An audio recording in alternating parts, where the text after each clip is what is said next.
Ukiwa na marafiki wengi utapotea. Ukiwa na maadui wengi utaenda mbali sana.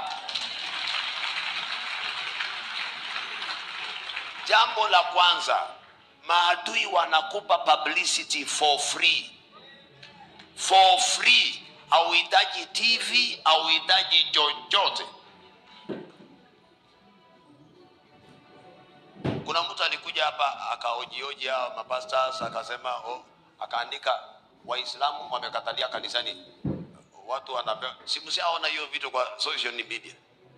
Ananipa free publicity. Yani mtu ametoka huko na phone yake na simu yake na anafanya shooting, anaenda kunitangaza kwa wale ambao hawanijui. Jameni, angerudi tena.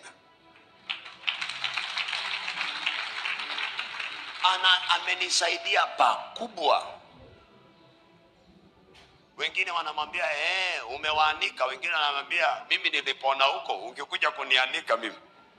So in all ways ananisaidia kuliko kunipiga vita, sababu kilicho safi iliyopakwa mafuta hata ukichafua itayayuka. Mafuta ile itafanya itayayuka tu.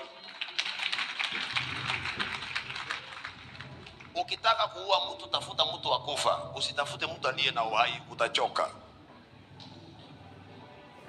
Amen.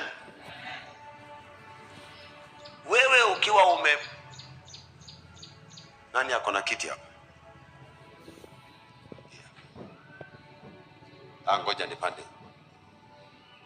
Yani mtu ambaye anapambana na wewe na uko na Kristo ndani yako ni sawa na mtu anayepanda hapa juu na anataka kukusi. Sasa wewe ni taa hii, anataka kuzima.